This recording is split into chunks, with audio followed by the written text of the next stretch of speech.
Hello दोस्तों, कैसे आप सब। उम्मीद करता हूँ खैरियत से होंगे। मैं एम अली आप सभी का Haidari study point YouTube channel पे खैर मकदम करता हूँ।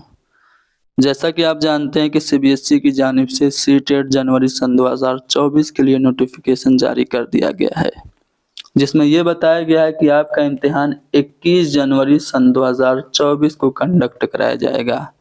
इसी बात को मद्देनजर रखते हुए आज से हैदरी स्टडी पॉइंट पे सीटेट के लिए उर्दू पेडागोजी की क्लास स्टार्ट हो रही है। यहाँ पे उर्दू की सभी क्लासेस सिलेबस के मुताबिक चलेंगी, यानी कि 100% सिलेबस यहाँ पे कवर कराया जाएगा, वो भी फ्री ऑफ कास्ट। आपको कोई भी पेड कोर्स लेने की ज़रूरत नहीं है। यहाँ पे आप फ्री में मुकम्मल क्लास सिलेबस के मुताबिक आसानी से हासिल कर सकते हैं। बदले में आपको करना क्या है, चैनल को सब्सक्राइब कर देना है और वीडियोस को अपने दोस्तों और अपने फैमिली मेम्बर्स को शेयर करके ये कहना है कि आप हैदरी स्टडी पॉइंट को देखिए। चलिए शुरू करते हैं। पहला topic, most important topic of pedagogy, इसे शुरू करते हैं, जिसका नाम है ज़बान की आमोजिश और हुसूल याबी, यानी कि लैंग्वेज लर्निंग एंड एक्विजिशन। इसे हिंदी में भाषा अधिगम और अर्जन कहा जाता है।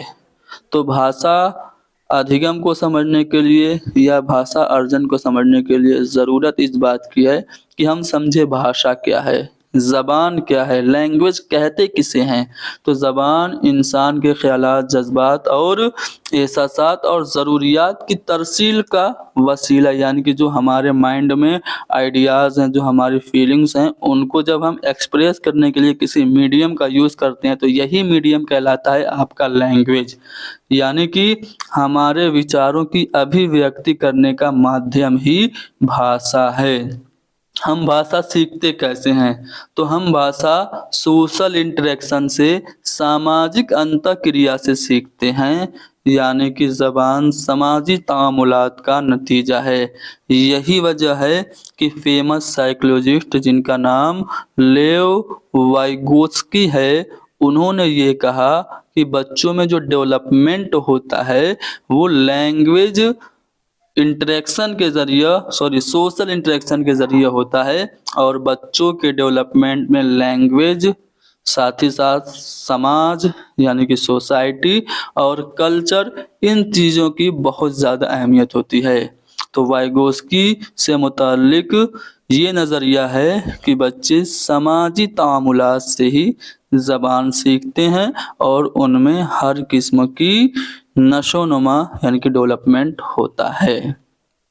तो समाजी तामुलात की ही वजह से बच्चा नकल करके, कैसे, इमिटेशन करके, अनुकरण करके, किसकी, फैमिली मेम्बर्स की अनुकरण करके ज़बान को सीखता है। जब बच्चा नकल करके ज़बान सीखता है तो वो आपकी पहली ज़बान होती है, जिसे हम मादरी ज़बान कहते हैं।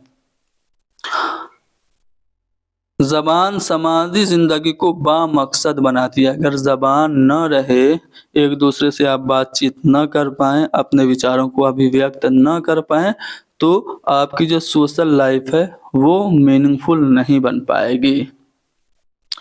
जो ज़बान और रस्मुल ख़त के दरमियान रिश्ता है उसे समझ लीजिए, इससे रिलेटेड क्वेश्चन पूछा जा चुका है। तो ज़बान और रस्मुल ख़त यानी कि स्क्रिप्ट, जो लिपि होती है, उसके दरमियान कोई मुतय्यन रिश्ता नहीं होता है। कोई भी ज़बान किसी भी रस्मुल ख़त में लिखी जा सकती है, यानी कि ज़बान रस्मुल ख़त की ताबे नहीं होती है।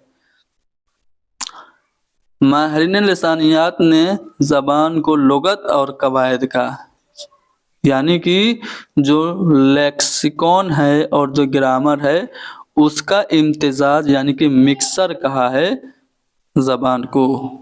और ज़बान का जो मुतालिया किया जाता है उसको हम लोग क्या कहते हैं, तो उसको हम इल्मे लिसानियात कहते हैं। ये क्वेश्चन पूछा जा चुका है लास्ट ईयर सीटेट में कि ज़बान के साइंसी मुताले को क्या कहते हैं, तो उसे हम लिसानियात या फिर इल्मे लिसानियात यानी कि लिंग्विस्टिक्स कहते हैं। ज़बान को हमने समझ लिया। अब ज़बान की किस्मों की बात करें तो आमतौर से ज़बान की 3 किस्में हैं। पहली है साइन लैंग्वेज यानी कि इशारों की ज़बान, यानी जब हम हाथ, पाँव, सर या फिर चेहरे के तअस्सुरात से अपने ख़यालात दूसरों तक पहुँचाते हैं तो वो हमारी साइन लैंग्वेज यानी कि इशारों की ज़बान कहलाती है। दूसरी है हमारी स्पोकन लैंग्वेज, यानी कि जब हम बोल के किसी को अपनी बातों को समझाते हैं, अपने आइडियाज़ को एक्सप्रेस करते हैं तो वो स्पोकन लैंग्वेज होती है। और जब हम अपने आइडियाज़ को एक्सप्लेन करने के लिए सिंबल्स का यूज़ करते हैं तो वो सिंबॉलिक लैंग्वेज यानी कि अलामतों की ज़बान होती है। तो ज़बान की तीनों किस्में आपने जान ली। अब हम जानेंगे बोली और ज़बान में फ़र्क क्या है, लैंग्वेज एंड डायलेक्ट में डिफरेंट क्या है।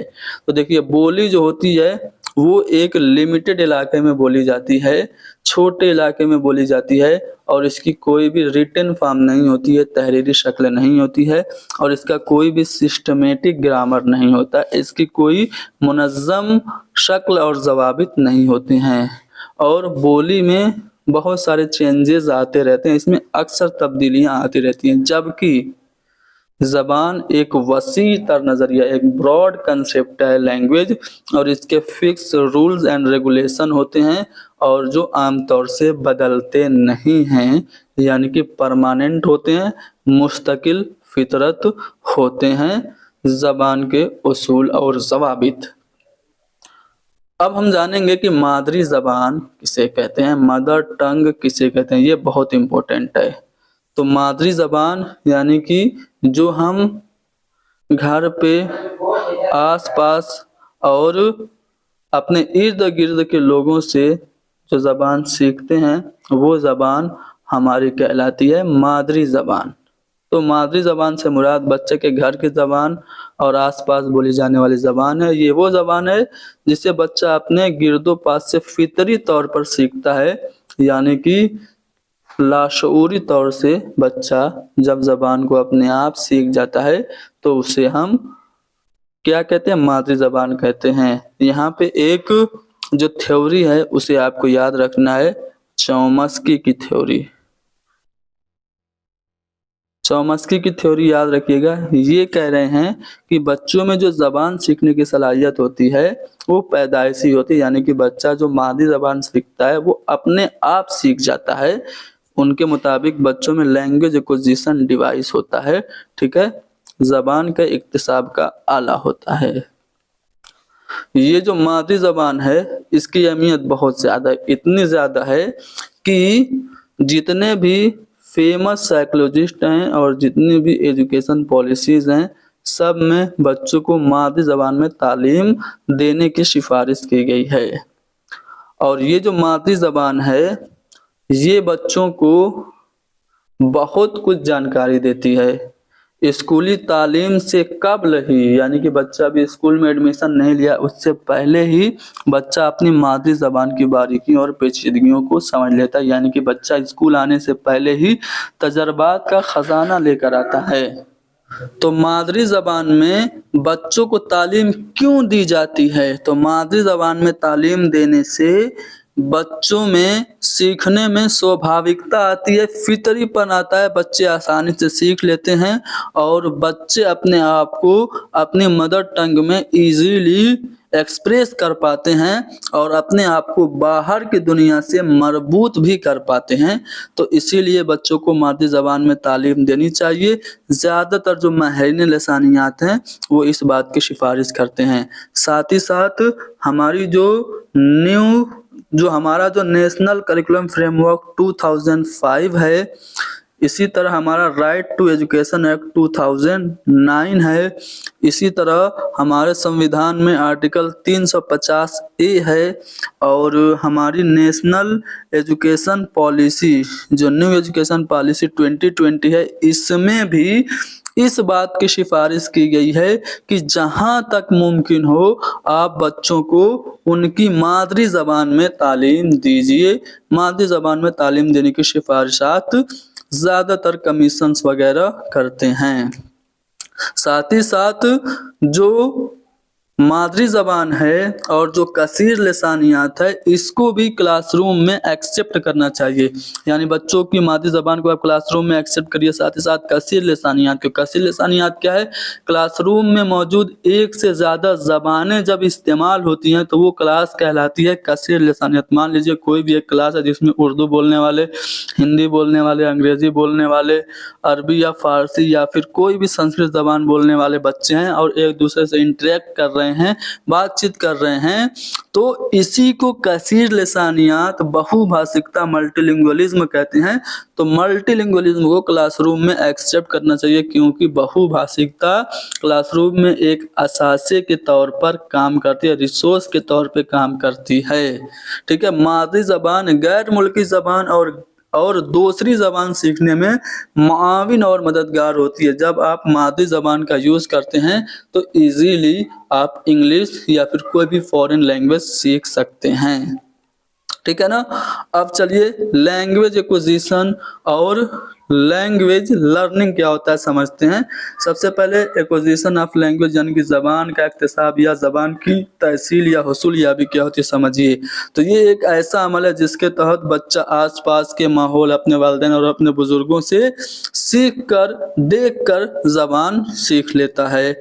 और ये एक फितरी अमल है यानी कि बच्चा पैदाइशी तौर से लैंग्वेज एक्विजिशन कर सकता है। इसीलिए ना चॉम्स्की ने कहा था कि बच्चों में ज़बान सीखने की सलाहियत पैदाइशी होती है।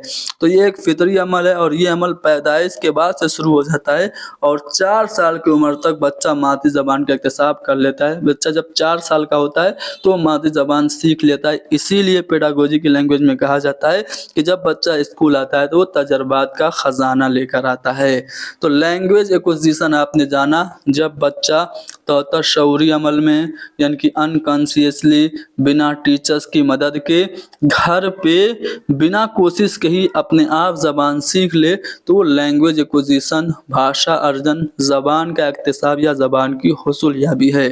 जबकि ज़बान की आमोजिश क्या होती है, लैंग्वेज लर्निंग क्या होती है। तो मादरी ज़बान के अलावा कोई भी दूसरी ज़बान सीखना, अंग्रेज़ी सीखना या फिर कोई भी और ज़बान सीखना, उसे हम कहते हैं ज़बान की आमोजिश। जैसे आप स्कूल जा रहे हैं, स्कूल में आप कोई ज़बान सीख रहे हैं, उस्ताद की मदद से सीख रहे हैं, कॉन्शियसली सीख रहे हैं यानी कि शऊरी अमल से सीख रहे हैं, कोशिश करके सीख रहे हैं, तो इसे हम ज़बान की आमोजिश कहेंगे। दोनों में फ़र्क क्या होता है यहाँ पे दिखाया गया। देखिए ज़बान की जो हुसूल याबी यानी लैंग्वेज एक्विजिशन है ये क्या है, तो एक फितरी अमल है और ये नीम शऊरी तौर पर होता है यानी कि अनकॉन्शियसली होता है। जबकि ज़बान की आमोजिश जो ये शऊरी तौर पर कोशिश करने से लैंग्वेज लर्निंग होता है। जबकि लैंग्वेज एक्विजिशन की बात करें तो इसके ज़रिए बच्चा अपनी पहली ज़बान यानी मादरी ज़बान पर दस्तरत हासिल करता है। जबकि लैंग्वेज लर्निंग से बच्चा क्या करता है, दूसरी ज़बान सीखता है। लैंग्वेज एक्विजिशन में किताब और ग्रामर की ज़रूरत नहीं पड़ती है। मादरी ज़बान सीखने में आपको ग्रामर की ज़रूरत नहीं पड़ती है। जबकि आपकी ज़बान की आमोजिश जब होती है यानी कि लैंग्वेज लर्निंग जब होती है तो उसमें ग्रामर और किताब की ज़रूरत पड़ती है। हुसूल याबी जो है वो गैर रस्मी है यानी कि आपका इनफॉर्मल है। जो आपका लैंग्वेज एक्विजिशन होता है वो इनफॉर्मल होता है और गैर मुस्तकीम होता है यानी कि परमानेंट नहीं होता है। जबकि लैंग्वेज लर्निंग में बाकायदगी के साथ ज़बान के उसूलों और कवायदों को सीखा जाता है। ज़बान की हुसूल याबी बच्चे ज़्यादातर घरेलू माहौल में करते हैं, जबकि ज़बान की आमोजिश रस्मी माहौल में होती है, स्कूल में असातिज़ा की मदद से होती है। तो दोनों में फ़र्क आपने समझ लिया। अब चलिए मैं आप लोगों को पावलोव और चॉम्स्की और उसके बाद पियाजे और वाइगोत्स्की का नज़रिया समझा देता हूँ। इससे भी सवाल पूछा जाता है। पियाजे और वाइगोत्स्की से काफ़ी सवालात पूछे जाते हैं। पावलोव और स्किनर जैसे माहिर किरदारियत यानी कि बिहेवियरिस्ट के मुताबिक ज़बान का सीखना महज एक मुहर्रिक है यानी कि स्टिमुलस है। ज़बान का सीखना स्टिमुलस और रिस्पॉन्स के दरमियान ताल्लुक है यानी कि उद्दीपन एवं अनुक्रिया के बीच संबंध है। पावलोव और स्किनर के मुताबिक ज़बान का सीखना जो कि मश्क नकल रटने से हासिल होता है। यानी बच्चा अपने माहौल की ज़बान को सुनता है, उसे दोहराने की कोशिश करता है, चीज़ों और उनके नाम के बीच रिश्ता जोड़ता है और उसी नतीजे में ज़बान सीख जाता है। ऐसा माहिर किरदारियत यानी कि बिहेवियरिस्टों का मानना है, जिसमें पॉलो और स्किनर वगैरह आते हैं। जबकि नोम चॉम्स्की जो हैं उनका मानना ये है कि बच्चे में ज़बान सीखने की सलाहियत पैदाइशी होती है, बच्चों में भाषा सीखने की क्षमता जन्मजात होती है। वो कह रहे हैं कि दुनिया में आने वाला हर बच्चा अपने दिमाग में एक ख़ास उज़्व लेकर, एक डिवाइस लेकर आता है, जिसे उन्होंने LAD यानी कि लैंग्वेज एक्विजिशन डिवाइस का, जिसे हम ज़बान का इक्तिसाब का आला उर्दू में कहते हैं। ज़बान का इक्तिसाब का आला यानी कि ये बच्चों के माइंड में पहले से ऑटोमेटिकली कुदरत की तरफ से फिट होता है, जिसका वो इस्तेमाल करके खुद से अपने आप पैदाइशी तौर पे ज़बान सीख लेता है।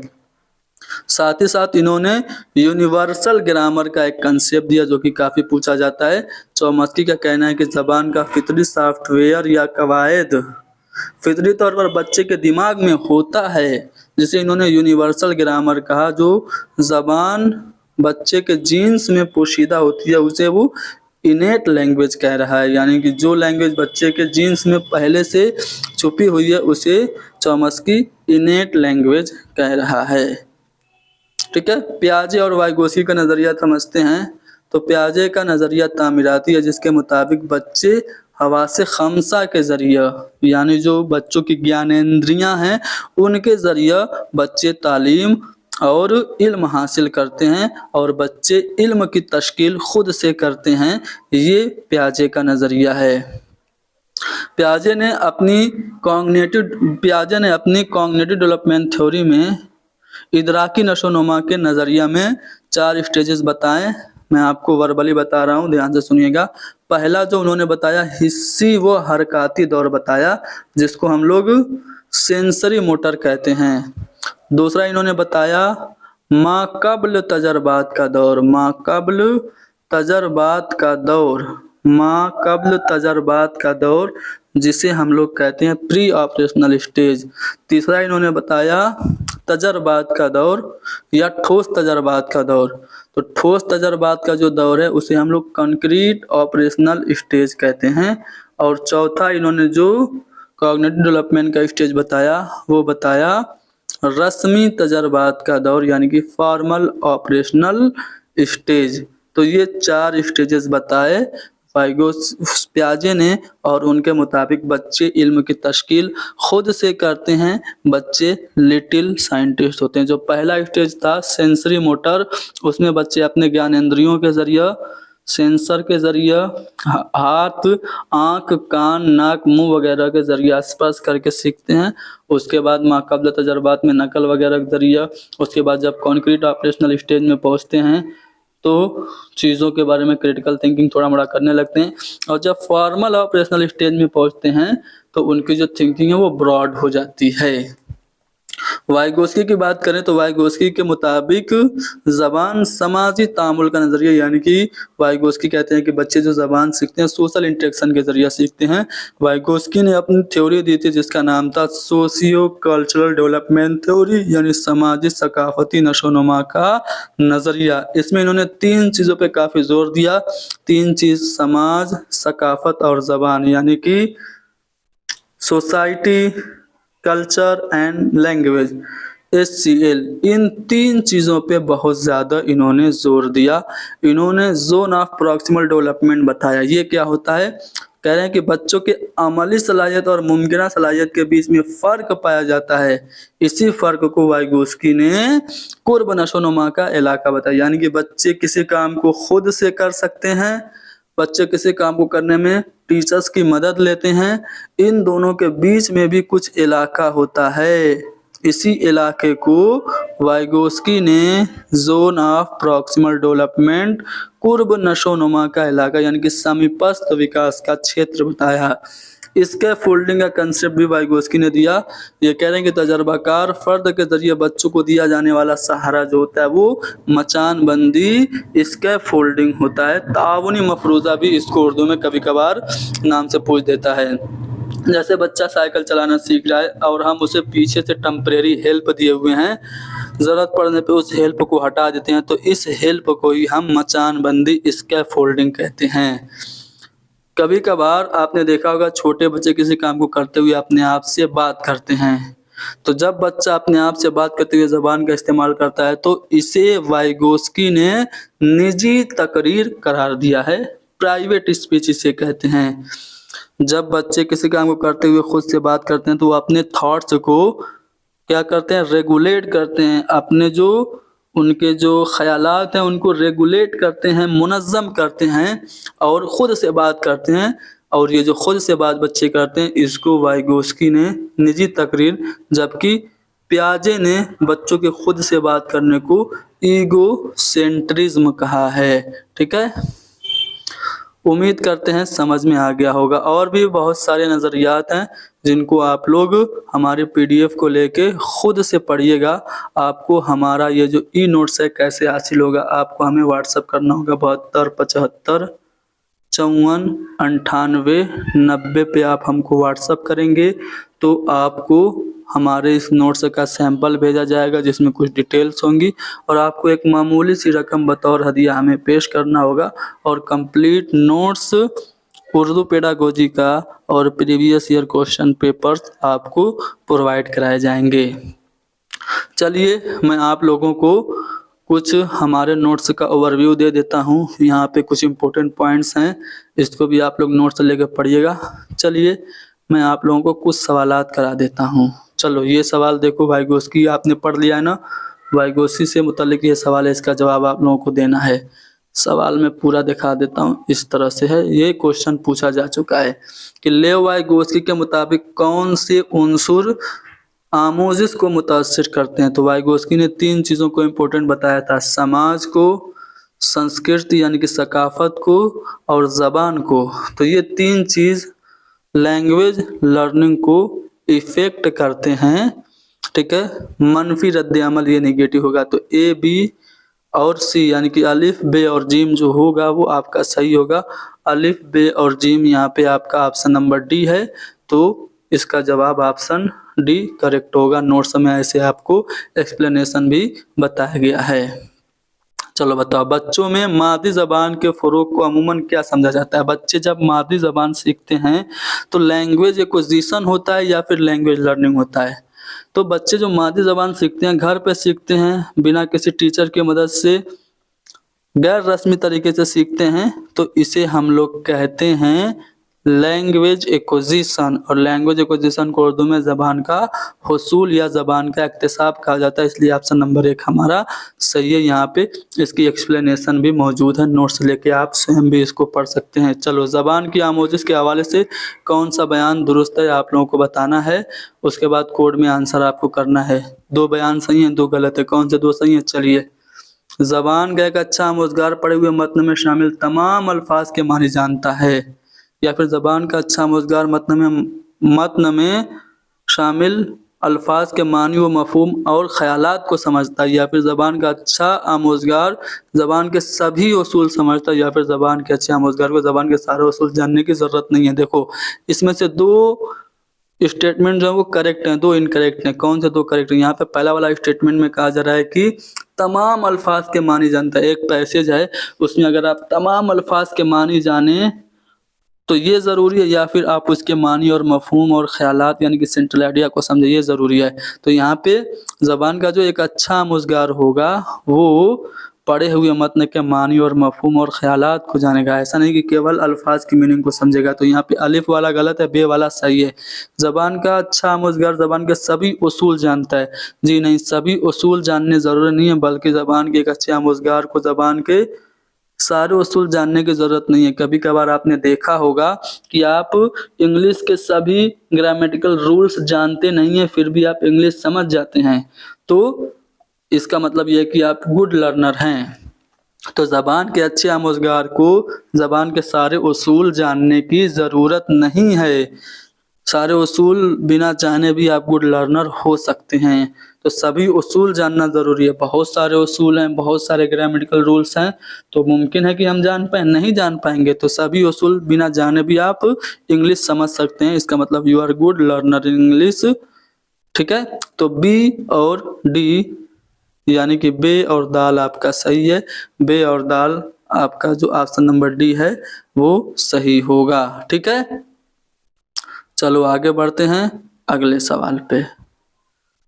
चलो, ज़बान का इक्तिसाब होता है जब, यानी लैंग्वेज एक्विजिशन कब होता है? जब बच्चे कवायद के उसूल पढ़ते हैं, तब बच्चों को सज़ा या जज़ा दी जाती है तब, या फिर बच्चे को ज़बान से रूबरू होने का मौका मिलता है, या फिर बच्चा बगैर शऊरी तवज्जो से ज़बान सीखता है तब। देखिए, जब बच्चे के सामने लैंग्वेज को ज़्यादा से ज़्यादा यूज़ किया जाएगा, ज़बान को बच्चों को ज़बान से रूबरू होने का मौका मिलेगा, तभी बच्चे आसानी से और अच्छे से ज़बान का इक्तिसाब कर पाएंगे, यानी कि ऑप्शन नंबर सी हमारा दुरुस्त है। क्वेश्चन नंबर नेक्स्ट, ज़बान खला में नमूदार नहीं होती, यानी कि अंतरिक्ष में भाषा नहीं पैदा होती है। इस बयान की तालीमी अफादियत यह है कि ज़बान सीखने के लिए लाजमी है, यानी कि ज़बान सीखने के लिए क्या चीज़ ज़रूरी है? क्या अंतरिक्ष में ज़बान कोई बच्चा सीख सकता है? नहीं। ज़बान सीखने के लिए सोशल इंटरेक्शन ज़रूरी है, यानी कि समाजी तामुलात ज़रूरी है। तो ऑप्शन नंबर सी हमारा करेक्ट होगा। ठीक है, चलो ये बताओ, उर्दू ज़बान में दूसरी ज़बानों के अल्फाज जैसे कि अरबी, फ़ारसी, तुर्की, संस्कृत के अल्फाज बहुत आसानी से इस्तेमाल होते हैं, तो इससे उर्दू की किस ख़ुसूसियत का पता चलता है? जल्द कबूलियत, रब्ते कलाम, या मतन, या फिर शक्लियात, या फिर गैर लचीलापन। तो उर्दू में दूसरी ज़बानों के अल्फाज आसानी से इस्तेमाल क्यों होते हैं? क्योंकि उर्दू आसानी से दूसरी ज़बानों के अल्फाज को अपने अंदर ऑब्ज़र्व कर लेता है, तो इसकी जल्द कबूलियत की खसूसियत के बिना पे ही उर्दू ज़बान में दूसरी ज़बानों के अल्फाज बखूबी इस्तेमाल होते हैं। तो सीटेट में पूछे गए इस सवाल का जवाब ऑप्शन नंबर 1 होगा। क्वेश्चन नंबर 10, चलो इसका जवाब बताइए, फिर क्लास को ख़त्म करेंगे। बाकी और भी बहुत सारे सवाल जिन्हें अगले क्लास में हम डिस्कस करेंगे। नोम चॉम्स्की का मानना यह है कि बच्चों को ज़बान में महारत हासिल करने के लिए ज़रूरी है, क्या ज़रूरी है? तुतलाने और दूसरे शुरुआती ज़बान के रवैये को तक़वियत देना ज़रूरी है, या फिर नकल और मश्क ज़रूरी है, इब्तिदाई बचपन में ज़बान से साबका ज़रूरी है, या फिर कवायद की जल्द तदरीस? तो ज़ाहिर सी बात है, जब बच्चों का शुरुआत में ही लैंग्वेज से राब्ता पड़ेगा, ज़बान से साबका पड़ेगा, तभी वो आसानी से लैंग्वेज को सीख पाएंगे। तो चॉम्स्की का मानना है कि बच्चों को ज़बान में महारत हासिल करने के लिए इब्तिदाई बचपन में ज़बान से साबका ज़रूरी है, यानी कि ऑप्शन नंबर सी हमारा दुरुस्त है। तो आज के लिए इतना ही बस, बाकी और भी बहुत सारे सवालात हैं जिनकी एक्सप्लेनेशन भी मौजूद है। ये सारे नोट्स आपको हैदरी स्टडी पॉइंट पे जो नोट्स पढ़ाए जा रहे हैं सब आपको मिल जाएंगे। उसके लिए आपको हमसे रब्ता करना होगा, कॉल नहीं करना है, व्हाट्सअप करेंगे 72 75 54 98 90 पे, तो आपको सैंपल भेजा जाएगा। आपको कुछ मामूली सी रकम बतौर हदिया हमें देनी होगी और कंप्लीट नोट्स हमारा आपको मिल जाएगा। Thank you very much.